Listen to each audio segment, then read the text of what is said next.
Hello everybody and welcome to a new video. This is Dolphin. Today guys we have a new video about Summoner's War. Today we're gonna have a look on how to Rune Tetra, the water mermaid.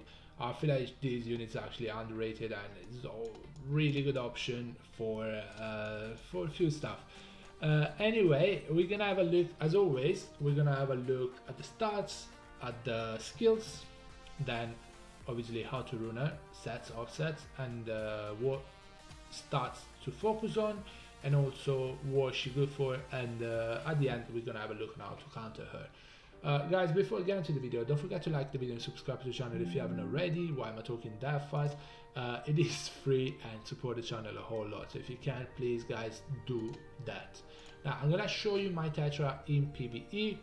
I'm not sure she's built in PvE, I don't think she's the greatest in PvE, but I'm gonna show you my one in RTA. There's few ways you can build her. There's few ways you can build her, and I'm gonna talk about both of them. I have her built in one way obviously, but there's at least two ways. Oh no, I have her built for this. Alright, actually yes, I have a builder for this. Hey Dofla, you were preferred, were you? Alright, so let's go through the stats and then we talk about the skills and the passive. Now, she's a support type unit with 10.5k HP. This is not the best base HP for a 4-star for a support unit also, but it's not bad. It's not the greatest, but it's not bad. 582 base attack, not the best again, but she's not attack type anyway, so that makes sense. 692 defense, which is not bad at all. 110 base speed, that's pretty good. She awakens into speed obviously because she has 110, which is really good. One of the best awakening effects is speed, obviously. Skills, what does she do? Skill 1, burst mana bubble, obviously, and she can strip with a 50% chance and does damage according to max HP. It's a 50% chance of stripping. It doesn't go up with skill ups, unfortunately. It's not really a reliable stripper, but you have a chance of stripping on skill 1. I don't think that's bad at all. Skill 2, obviously, well, not obviously, but cleanse a target, so one of your allies, and cast a shield that's proportional to 25% of your max HP for free turn. So the more HP your Tetra has, the bigger the shield is gonna be. This is available every free turn with skill ups, and the shield goes actually up by 30% with skill ups, which is really good. It's a pretty big shield. The cleanse is the best thing, but obviously the shield it gives some sustain to your unit. Now the passive is the main reason why I use Tetra. It reduces the time of all harmful effects except inability effects. So if your units are stunned, slapped, frozen, she's not gonna cleanse that. But if they're defense broken, silence, attack broken, heal blocked, she reduced the duration of those by 1 turn. By 1 turn, and record the ally with the lowest HP status by 10% of your HP every turn. So the highest HP she has, the highest the recovery is gonna be on the passive as well, and also the recovery goes up by 20% with skill ups. So yeah, what is she good for? RTA, TOA Hell, especially those stages when you start with the silence on both teams. You build her Swift as a hover, you build her Swift, she gets a turn, guess what? You don't have silence anymore, and then you can just CC the opponent. In TOA Hell, she's insane. Other than that, I don't think she's insane for some of the stages, especially the silence stages. But other than that, I don't think in PvE she's that good. I don't think she's good in arena defense. I don't think she's good in arena offense. Siege, not really. She doesn't really have a strip or a defense break. She doesn't bring too much to the table for TOA Hell though. For those stages, she's insane. She's on Swift, broken obviously. I don't have an artifact here. I don't use her much, to be honest. She works as she is right now in TOA Hell. So also she brings sustain in TOA Hell, which is good because when you get attacked by the opponent, they hurt. If they get a turn, they hurt. So that's how she is. I'm gonna show you my RTA one because she's actually built decently, and I'm gonna talk why she's good in RTA as well. That's how she's built in RTA. Obviously, I have her on Swift, so these are the runes. They're not my best Swift set, but she works pretty well on this set. Also, due to the high base speed, this shouldn't be on her, but yeah, due to the high base speed, the Swift set is gonna actually give her a lot of speed, you know, so that's good. Artifacts are like this. I feel like artifacts for her are the best artifacts for her are damage received from wind, and then defense proportional lost HP and speed proportional to lost HP. The faster she become, obviously the more turns she's gonna get, the more heals she's gonna give, and the cleanse is gonna be up again.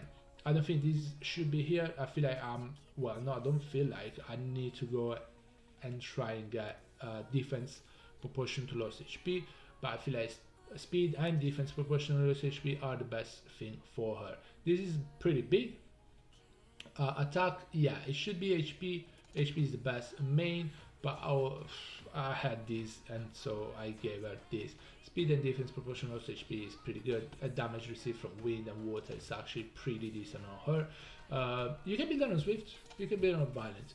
On Violent, obviously, if she procs, she has, because sometimes she gets stunned, right? So if you get proc, first of all, you heal more if you get proc, and then you can have the cleanse available more often. So that's pretty good. In RTA, she's pretty good. She's not like, she's a niche pick, but she can be used against some of the most broken probably units in the game.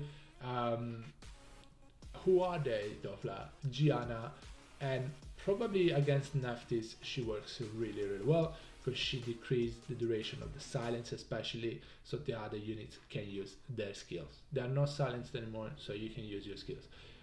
Against Gianna though, she's the main counter to Gianna. I know people use Egging against Gianna.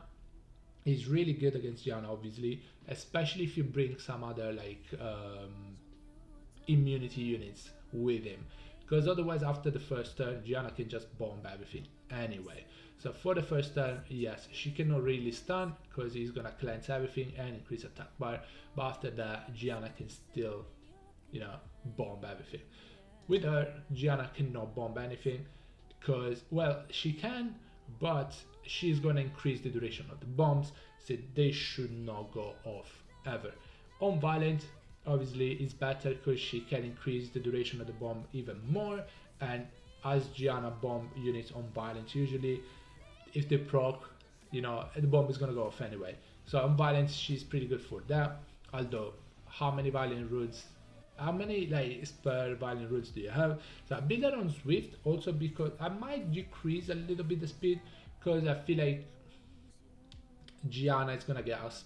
Well, Gianna doesn't get outsped by by Tetra that much, in my experience, even at this speed. But I wanna decrease a little bit more because she needs to move after Gianna, so she can increase the duration of the bomb. But yeah, Violent will focus on speed, HP, speed HP mostly, because HP she gives the shield on skill 2 proportional to the max HP, and also she heals proportional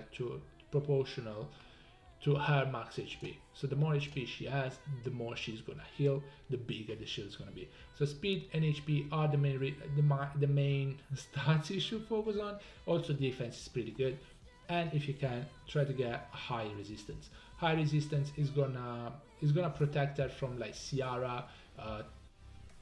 Well, Diana is still gonna do damage unless she put the shield on herself.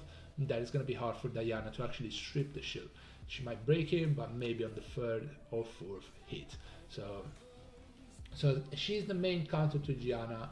She can counter obviously the Neftis as well. She can counter units that have debuffs. She cannot counter Okeanos, obviously. I mean, she might resist that because Okeanos is fire, but like hard CC, sleep, freeze, stun, she's not gonna cleanse that. So she doesn't really counter them. But things like defense break, AoE, stuff like that, she's gonna counter them because she's gonna reduce the duration of all of that. The bomb are gonna be increased, so yeah, she's pretty good for that. Violent, again, speed, HP, defense, resistance. Those are the stats you should focus on. How to counter her, Ciara, Ciara, Diana, units that have wind units more long can just one-shot her at one point. So you know there is ways to counter her. Usually, if they're using Gianna, most of the time they have Ciara as well. You might ban Ciara, or if you have a high res on her, she might resist, but it's risky. It's really risky. But Ciara is the main counter to her. Diana, obviously, defense break. If you defense break her, you know it's obviously a good way to counter because then you can just kill her. But like Diana, Etna, Ciara is the main threat, and Molong obviously is pretty good. Guys, this is the end of the video. I hope you enjoyed it. Let me know in the comment below if you use Tetra, if you build her on Violent or Swift. Let me know how you like her, if you use her at all. And yeah, guys, if you have any question, ask in the comment below. And yeah, that's it for the video, guys. I hope you enjoyed it. I hope it helps, and I'll see you on the next one. Bye bye everybody, take care guys, stay safe, bye.